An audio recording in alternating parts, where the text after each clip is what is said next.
सीधे बता दे। सुरेंद्र राजपूत जी, इस टेम्पलेट में मुझे आपसे तो उम्मीद नहीं रहती सर कि आप अभी अभी सब कुछ सुने। पता नहीं इनको ऑडियो नहीं जा रहा था क्या? अभी यही प्रश्न मैंने उनसे पूछे, वही सवाल आप दोहरा रहे हैं और कह रहे हैं कि आप लोग ये पूछते ही नहीं है। अभी बेबी रानी मौर्य पर 3 बार उनसे प्रश्न किया। वैसे मुझे आपको सफाई देने की कोई जरूरत नहीं है, लेकिन मुझे लगता है कि अगर कान आप खुले रखेंगे तो कम से कम दोष लगाने से बचेंगे आप लोग। कब तक दोष लगाते रहिएगा? पहला प्रश्न ही उनसे यही था सर। अंजना जी तो चलिए शुरू करते हैं। सुरेंद्र राजपूत जी, आपके नेता आज गए इतनी दूर, लेकिन मौन रख लिया बाबा पर। समझ नहीं आ रहा। कल तक तो आलोक शर्मा जी मेरे शो में चिल्ला चिल्ला कर कह रहे थे कि एफआईआर में उनका नाम नहीं डाला है, बाबा का नाम नहीं डाला है। आज राहुल जी से पूछा, अखिलेश जी से पूछा, तो इस पर तो बाबा पर सबने जिप लगा लिया है। Good question, you are a good question. Anjana ji, हम खुलकर कहेंगे, आज भी कहेंगे, हमारे नेता ने भी कहा है कि डरो मत, साफ बात करो। वो वहां राजनीति करने नहीं गए थे, पीड़ितों से मिलने गए थे। और पीड़ितों से मिलने जाते समय उन्होंने भी आज कोई राजनीतिक बात नहीं, उन्होंने तो बल्कि योगी आदित्यनाथ जी से स्पष्ट कहा कि मैं विनती कर रहा हूं मुख्यमंत्री से कि इनका मुआवजा जल्द से जल्द दिया जाए और ज्यादा बढ़ाया जाए। हम कहते हैं कि भोले बाबा के खिलाफ एफआईआर होनी चाहिए। हम कह रहे हैं भारतीय जनता पार्टी वाले नीच और निर्लज्ज राजनीति कर रहे हैं। हम कह रहे हैं कि भाजपा की राजनीति के अजीब से अफसाने हैं। आई एम सॉरी बाबू, यहाँ ये तीर भी चलाने हैं और परिंदे भी बचाने हैं। आज की डेट में आप विपक्ष को कटघरे में खड़ा कीजिए, आपकी इच्छा है। मुझे नहीं पता विपक्ष को कटघरे में कितना खड़ा करना चाहिए, लेकिन हाँ, सत्ता पक्ष को कटघरे में कोई नहीं खड़ा कर रहा। सत्ता पक्ष से कोई नहीं पूछ रहा कि भोले बाबा के खिलाफ क्यों नहीं एफआईआर हो रही, क्यों डर रहे हैं, क्यों बेबी रानी मौर्य अभी तक अपने पद पर या अपने कद पर कायम है। ये कहने के बाद क्या कि वो एक्स्ट्रा जुडिशियल वो हो गई है, जज हो गई है, कि वो अभी मजा आएगा ना। सीधे बता दे। सुरेंद्र राजपूत जी, इस टेम्पलेट में मुझे आपसे तो उम्मीद नहीं रहती सर कि आप अभी अभी सब कुछ सुने। पता नहीं इनको ऑडियो नहीं जा रहा था क्या? अभी यही प्रश्न मैंने उनसे पूछे, वही सवाल आप दोहरा रहे हैं और कह रहे हैं कि आप लोग ये पूछते ही नहीं है। अभी बेबी रानी मौर्य पर 3 बार उनसे प्रश्न किया। वैसे मुझे आपको सफाई देने की कोई जरूरत नहीं है, लेकिन मुझे लगता है कि अगर कान आप खुले रखेंगे तो कम से कम दोष लगाने से बचेंगे आप लोग। कब तक दोष लगाते रहिएगा? पहला प्रश्न ही उनसे यही था सर। अंजना जी बाबू बाबू बाबू, आपने थाना थाया? अंजना जी प्लीज, 2 बातें बड़ी स्पष्ट समझिए। अगर मैं मीडिया की बात करता हूं तो अगर आप ये समझती हैं कि मैं अंजना ओम कश्यप की बात कर रहा हूं या आज तक की बात कर रहा हूं, तो अभी तक भी आप मुझे समझ नहीं पाई हैं। मुझे ऐसा लगता है तो कि दूसरे मीडिया की बात उनके चैनल पे जाके बोलिए ना। सबको तो आपने बैन कर दिया है सर। नहीं, मेरे सामने मत बोलिए ना। जिनको बैन कर रखा है वो बैन रहेंगे। नहीं बोलना मेरे सामने दूसरों की कुंठा यहां मत निकालिए। मेरा सिर्फ ये कहना है, शिकायत हम अपनों से नहीं करेंगे तो किससे करेंगे? आप मुझे ये बता दीजिए। आप मेरे को ये भी तो बताइए ना कि हम आपसे शिकायत नहीं करेंगे तो किससे शिकायत करेंगे? क्या बढ़िया था गुरु। कौन रहेगा? आप यहां पर मुख्य प्रश्नों पर हम लोग रहे। यहां पर अखिलेश यादव जी को, राहुल गांधी जी को किस लिए खींचा जा रहा है? इसलिए खींचा जा रहा है कि वो वहां पर गए, हादसे के स्थल पर राहुल गांधी जी गए, इसलिए आप उनको खींच रही हैं। आप प्रधानमंत्री जी को, आपका मतलब मीडिया प्रधानमंत्री जी को इसलिए नहीं खींच रहे कि प्रधानमंत्री जी क्रिकेट की ट्रॉफी लेकर के फोटो खिंचा रहे हैं और ओलंपिक वालों के साथ जो है मसाल जला रहे हैं। और ये वही प्रधानमंत्री हैं जब 11 स्मगलिंग के आरोप में 2011 के आसपास गुजरात के कुछ हीरा व्यापारी स्मगलिंग के आरोप में बचकर वहां फंस गए थे चीन में, तो उनको छुड़ाने के लिए तो चले गए थे। मुझे क्रेडिट नहीं चाहिए। हाथरस चंद 100 किलोमीटर दूर है, यहां पर प्रधानमंत्री जी नहीं आ रहे। कोई नहीं प्रश्न पूछ रहा उनसे यह भी नहीं पूछा जा रहा है कि आप भैया ट्रॉफी ले लिए हो, ओलंपिक वालों से मिल लिए हो, तो एक बार जरा हाथरस के हादसे पर इसलिए प्रधानमंत्री जी मौन है क्योंकि यहां के लोग गरीब हैं और वो गुजरात के हीरा व्यापारी थे, वो अमीर थे, वो स्मगलिंग के आरोप में चीन में जेल में बंद थे। उनको तो छुड़ाने के लिए तत्कालीन मुख्यमंत्री जो वर्तमान में प्रधानमंत्री नरेंद्र मोदी जी वो चले जाते हैं। उनसे प्रश्न होने चाहिए, नहीं होने चाहिए? दुनिया का एक बड़ा हादसा है। सही पकड़े हैं। रूस ने, अमेरिका ने, फ्रांस ने, इंग्लैंड ने, इन सारे जगहों पर ये स्तब्ध हैं लोग, और हम यहां पर सिर्फ इसलिए नहीं बात कर रहे हैं क्योंकि वो लोग गरीब परिवार के हैं। क्या सिर्फ क्रॉनिक कैपिटलिस्टों के परिवार के लोगों के हाथ से होंगे तब प्रधानमंत्री जी जाएंगे? ये प्रश्न यहां पर पूछे जाने चाहिए, और अगर ये प्रश्न पूछे जाएंगे तो अपने आप विपक्ष से सुई हट जाएगी। विपक्ष का अगर कोई नेता उसमें पाया जाता है तो आप उसके खिलाफ कड़ी कार्रवाई कीजिए, लेकिन अगर विपक्ष का नेता कहीं किसी के आयोजन में चला जाता है, आप उसको कह रहे कि नहीं साहब ये तो इसके समर्थक है। करवाली बेइज्जती। विपक्ष के नेता को छोड़िए, प्रधानमंत्री जी स्वयं आसाराम बापू के साथ नाचते गाते थे मंच पर, तो क्या प्रधानमंत्री जी को कह दें कि प्रधानमंत्री जी आप जो है आसाराम जी के अपराध में शामिल हैं? नहीं कहेंगे ना। राम रहीम के साथ में पूरी भारतीय जनता पार्टी खड़ी है हरियाणा में, लेकिन हमने कोई आरोप लगाया भाजपा के ऊपर? लेकिन भाजपा वाले कितने कुत्सित तरीके से लगे हुए हैं पूरे देश में मीडिया के मित्रों के साथ में। 30 सेकंड मीडिया के मित्रों के साथ में कि साहब अखिलेश यादव वहां गए थे। सच बोलो, सच बोलो, सच बोलो। बिल्कुल जाएंगे भाई, जहां पर आप उनका भीड़ होगी क्यों नहीं जाएंगे? वहां जाना गुनाह है, लेकिन जब अखिलेश यादव की यहां सरकार थी क्या कोई हादसा हुआ? वहां जाना गुनाह है या नहीं है उस पर फैसला कोई नहीं दे सकता, लेकिन ये जो चालाकी आप दिखा रहे हैं कि जब बाबा का नाम आपके नेता और अखिलेश यादव नहीं ले रहे हैं, उसको आप ढकने की कोशिश कर रहे हैं ना, कालीन के नीचे कतरनों की तरह छुपाने की, वो गलत है। अरे छोड़िए सुरेंद्र राजपूत जी, कुछ ऐसे मुद्दे होते हैं जो कि नॉन निगोशिएबल होते हैं। हम मालूम है तेरे बाप को मत सिखा। चल, जब नेताओं से एफआईआर पर सवाल किया जा रहा है वो उस पर जवाब नहीं दे रहे हैं, ना अखिलेश बाबू दे रहे हैं, ना राहुल गांधी दे रहे हैं, उल्टा जर्नलिस्ट को बताने लगे कि आप मेरी बात का सम्मान कीजिए। नहीं, जो गलत है वो गलत है, इस पर चालाकी नहीं चलेगी सुरेंद्र राजपूत जी। बोलने दे, तकलीफ हुआ है बेचारे को, बोल। ये सवाल पूछा ही जाएगा, और डे 1 से जब ये इंसिडेंट शुरू हुआ है तब से आज तक लगातार दिखा रहा है Rakesh Tripathi ji, the buck stops at your door. यानी अंग्रेजी में ये कहावत है कि आखिरकार जवाबदेही जिम्मेदारी आपकी सरकार की है। मैं आपसे जवाब लूंगी, लेकिन उससे पहले अनुराग भदौरिया जी और फॉर्मर डीजीपी अरविंद कुमार जैन साहब भी हमारे साथ हैं, मैं उनके पास भी जाऊंगी। भदौरिया साहब जल्दी से एक रिस्पॉन्स आपसे लेते हैं। आखिर बाबा इससे पहले भी 2022 में कोविड के दौरान इसी तरह का एक आयोजन, 50 लोगों का परमिशन लिया, 50,000 लोगों को बुलाया, तब भी और अब भी बाबा के खिलाफ कोई भी नेता बोलने को तैयार नहीं है। क्या वजह है कि अखिलेश यादव आजकल बोलते नहीं है? अभी बदत है भाई, अभी बदत है। अभी तूने कहा आजकल एक नया ट्रेंड चला है अंजना जी। जब से भारतीय जनता पार्टी की सरकार आई है, भारतीय जनता पार्टी की सरकार में कोई हादसा होता है, भारतीय जनता पार्टी की सरकार अपनी जिम्मेदारी ना लेके वो विपक्ष के ऊपर हमलावर हो जाती है। और आपकी बात नहीं हो रही, ये सच है। और मीडिया भी विपक्ष को खोजने लगता है। कमाल की बात है।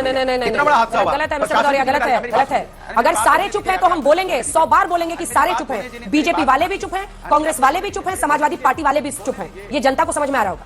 बाबू आज फ्रेंडशिप डे है, बाबू मान जाओ मेरी बात को यार। बाबू बचिए अब देखते हैं अगले 1 मिनट में, देखिए कैसे डिफेंड करेंगे अपने आप को। जनता समझ रही है, जनता समझ रही है, भारतीय जनता पार्टी को हराया ना उत्तर प्रदेश में। जनता समझ रही है, तभी इस जनता ने उत्तर प्रदेश में भारतीय जनता पार्टी को हराया है। जनता तो समझ रही है ना कि भारतीय जनता पार्टी क्या। अच्छा, आप बताइए कि बाबा को नामजद करना चाहिए ना एफआईआर में? हिरासत में लेकर पूछताछ होनी चाहिए ना भदौरिया जी? फिर आप सवाल पूछ लीजिए, मेरी पूरी बात हो जाए, फिर सवाल पूछ लीजिएगा, मैं बात ना करूं। आप बताइए, आपने सबको मौका दिया अपनी बात कहने को, तो मुझे भी तो दीजिए ना मौका, मैं अपनी बात कहूं, फिर सवाल पूछ लीजिएगा। सवाल होता है ना, देखिए यहाँ पे किसी का बेटा गया, किसी की बेटी गई, किसी की मां गई, किसी की पत्नी गई, किसी के पिता की अर्थी निकली। ये हथरस, इतना दर्द, आंसू है कि संभलते नहीं, फिर भी कोई जिम्मेदार नहीं। रिपोर्ट का इंतजार है, रिपोर्ट आएगी, कब आएगी? इसके पहले भी हथरस में कांड हुआ था, वहां भी डीएम एसपी के लिए यही कहा गया था रिपोर्ट आएगी। बहुत दिनों बाद डीएम हटे थे। सवाल यह है कि जिसकी प्रशासन, जहां पे लाखों की भीड़ हो रही है, प्रशासन क्या आंख बंद करके सोया है? क्या प्रशासन की जिम्मेदारी नहीं है कि वहां एम्बुलेंस की व्यवस्था हो, वहां पानी की व्यवस्था हो, वहां फायर ब्रिगेड की व्यवस्था हो, वहां पे निकासी की व्यवस्था हो? क्या सबके सब चोर हैं साले। हाँ, कोई डीएम एसपी कलेक्टर एडीएम और किसी की कोई जिम्मेदारी नहीं है, प्रशासन की कोई जिम्मेदारी नहीं है। इस जिम्मेदारी से हम बच जाएंगे, चाहे बाबा हो, चाहे आयोजक हो, चाहे प्रशासन हो, जिसकी भी जिम्मेदारी है। जिम्मेदारी तय करने में इतना समय लग गया। वैसे तो बुलडोजर फटाफट चल जाता है, बुलडोजर तैयार खड़ा रहता है। समाजवादी पार्टी का कोई करता यहाँ पे खास करता है, समाजवादी की पार्टी न्याय के लिए अन्याय के खिलाफ लड़ेगी तो बुलडोजर दौड़ के पहुंच जाता है, तुरंत बुलडोजर फटाफट तैयार हो जाता है, चाहे रात हो चाहे दिन हो। लेकिन इतनी बड़ी घटना हो गई, 120 लोगों की मौतें हो गई। तारीख पर तारीख मिलती रही है, लेकिन इंसाफ नहीं मिला मिलोड। कितने अपने लोग बिछड़ गए। कौन ये लोग थे? अपने हिंदुस्तानी थे ना, अपने लोग थे ना। अब तो कहते पुरानी एक बात याद आती, किसी ने सही कहा है, हर नए हादसे पे अब हैरानी नहीं होती। उन्हें सदियों ना भूलेगा जमाना जहां जो हादसे कल हो गए हैं। इनके तो हादसों पे क्या रोज नए हादसे होते हैं। अभी हथरस का कांड हुआ था कुछ दिन पहले, आपको याद होगा। फिर हथरस पे कांड हो जाता है, फिर उन्नाव का हो जाता है, फिर बीएचयू हो जाएगा, फिर किसी घटने पे हम डिस्कस करने बैठ जाते हैं। लेकिन भारतीय जनता पार्टी एक ही बात बोलती, कोई बक्सा नहीं जाएगा, सब पे कड़ी कार्रवाई होगी और नजीर बनेगा। किस पे नजीर बनेगा भाई? कब नजीर बनेगा? हमारे अपने लोग चले जाते हैं, आपकी नजीर का इंतजार करते हैं, हम लोग रह जाते हैं। हम चुल्लू भर पानी में जाके डूब के मर जाओ। हमें तो समझ में नहीं आया नजीर है कौन, कहां है। सवाल है तो सुलगेंगे, एक एक मौत का हिसाब मांगेंगे। क्यों कुचले गए बेकसूर पैरों तले? क्या इसे सिर्फ एक हादसा मानेंगे? क्या सरकार इसको हादसा मान के जवाब, सिर्फ हादसा मान के जवाब दे देगी? ये सिर्फ एक हादसा तो नहीं हो सकता ना। सरकार की गलती भी तो है इसमें, प्रशासन की गलती भी तो है। कहां है वो हेल्थ व्यवस्था? कैसी थी वहां हेल्थ व्यवस्था? आपके रामगोपाल यादव, मैं वैसे तो आपकी लिखी हुई कविता को कभी चाहती नहीं हूं कि टोकूं, लेकिन रामगोपाल यादव जी ही इसको हादसा बता रहे हैं। अब बताइए। वाह बेटा, लगता है तुम गू खा के ही मानोगे। होता रहता है, कहा है उन्होंने, होता रहता है। वो बातें कोट कर रही हूं मैं। देखिए हादसा, सुनिए मेरी बात सुनिए। एक बात कही जाती है, बात इसलिए कही जाती है कोई हादसा होता है तो हम कहते हैं हादसा तो होते हैं। लेकिन भारतीय जनता पार्टी की सरकार में हादसा होता है, फिर कहेंगे हादसा हो गया, फिर हादसा हो गया और अपने लोगों को बचा लेगी भारतीय जनता पार्टी। तो ऐसा तो नहीं होगा ना। भारतीय जनता पार्टी प्रशासन जिम्मेदारी नहीं लेगी, ऐसा तो नहीं होगा ना। पूछा जाएगा ना कि वहां पानी की व्यवस्था थी कि नहीं थी, इतनी गर्मी थी तो वहां पे प्रशासन ने आने जाने की व्यवस्था की थी कि नहीं की थी। पूछा जाएगा कि एम्बुलेंस की व्यवस्था थी, फर्स्ट मेडिकल फैसिलिटी थी कि नहीं थी। अगर हॉस्पिटल में लोग गए तो वो फल के टोकरा सजे हुए कैसे मिल गए? जहां हॉस्पिटल में आप जानते कैसे टोकरे रखे गए थे जब उत्तर प्रदेश के मुख्यमंत्री जी गए तो साफ पता चल रहा था फल के टोकरे अभी रखे गए हैं। इसका मतलब बाप रे, ये तो धोती खोल रहा है। सुरेंद्र राजपूत जी, आप भी ऐसा मानते हैं? बिल्कुल पूरी तरीके से मानता हूं। सरकार का काम साइंटिफिक चीजों का बढ़ावा देना है, सरकार का काम अंधविश्वास को बढ़ावा देना नहीं है। और जो लोग भी अंधविश्वास को बढ़ावा दें, वो चाहे नाले से गैस की चाय पिलवाएं, चाहे रडार को बादल में कराएं, और चाहे वो जो है क्या बढ़िया था गुरु। नारियल का जूस पिलवाएं, और चाहे वो अन्य अंधविश्वास इस तरीके के फैलाएं जो नॉन साइंटिफिक हो, सबके खिलाफ कार्रवाई होनी चाहिए। देखिए मैं आपको बता रहा हूं कि भारतीय जनता पार्टी के प्रवक्ता को कम से कम आज के दिन संवेदनशील होना चाहिए। आप कह रहे हो कि बच्चों की चिंता करेंगे, चिंता मत कीजिए प्रभु। उनकी पढ़ाई मुफ्त करवा दीजिए, उनके एडमिशन करवा दीजिए, उनके परिवार की चिंता मत कीजिए। कर दिया आप उनकी मदद कर दी चिंता नहीं मेरी बात, अरे मैं अपनी बात कर लूं। चिंता मत कीजिए आप चिंता मत कीजिए। चिंता करने के लिए पूरा देश है, पूरी हम सब लोग, सभी दुनिया में सब उनकी चिंता कर रहे हैं। आप मदद कीजिए क्योंकि आप सत्ता में हैं। और मदद क्या कर रहे हैं आप बताइए जनता को कि आपने उन बच्चों के लिए मदद में क्या किया है। क्या उन्होंने आपने कोई स्कूल चूज किया, अच्छे स्कूल में उनकी पढ़ाई हो जाए? क्या उनके परिवार के लिए क्या जो आप व्यवस्था करना चाहते हैं, क्या आप कर रहे हैं वो बता दीजिए जनता को। आप आर्थिक मदद कितना करना चाहते हैं, क्योंकि छोटी मोटी आर्थिक मदद से काम नहीं चलेगा। किसी घर की मां गई है और मां करने से उससे काम नहीं चलेगा, आप उसकी मदद क्या करना चाहते हैं आप जनता को बताइए। ये जो झूठ और जुमले वाला जो अंधविश्वास है ना, जो आपने फैलाया है, ये सबसे खतरनाक आप अंधविश्वास फैला रहे हैं हमारे देश के अंदर में। झूठ और जुमले की बातें दे देके आप देश के अंदर में जो विश्वास खत्म कर रहे हो, ये सबसे बड़ा पाप है। और ये पाप कम से कम बंद कीजिए आप हिंदुस्तान के अंदर में। हिंदुस्तान में कभी झूठ जुमले की राजनीति नहीं हुई, क्योंकि झूठ बोलना पाप यहाँ हमेशा से माना गया है। लेकिन आप इसको बड़ा खूबी से अगर आप करते हो तो ठीक नहीं है। इसको मानिए, इसमें संभलिए, क्योंकि अपने लोग हैं। अपने लोगों के साथ अगर हम झूठ बोलेंगे, जुमलेबाजी करेंगे, तो क्या हम अपने लोगों के साथ न्याय कर रहे हैं? यही सबसे बड़ा न्याय है। तो इसलिए कहते हैं अपने लोगों के साथ न्याय के साथ खड़े होइए। लायक है क्या? हम विपक्ष का धर्म निभा रहे हैं, आप सत्ता पक्ष का धर्म निभाइए। आप सत्ता पक्ष का धर्म निभाते नहीं, आप सत्ता पक्ष में लेके विपक्ष में चले जाते हो और हमको सत्ता पक्ष में ले जाते हो, क्योंकि अब आदत आपकी शायद ऐसी बनती जा रही है विपक्ष में जाने की। इसलिए ये राजनीति का विषय नहीं है, ये विषय मदद का, ये विषय खड़े होने का, ये विषय वहां पे अपनी गलती को स्वीकार करने का, और ये विषय है जिन्होंने गलती की है उनके ऊपर कार्रवाई करने का। बजाय इसके कि तमिलनाडु में ऐसा हुआ था, राजस्थान में वैसा हुआ था, केरला में वैसा हुआ, तो उन गलतियों को मान के आप इस गलती को क्या छुपाना चाहते हैं, या उन गलतियों के पीछे रह के आप इस गलती को जस्टिफाई करना चाहते हैं?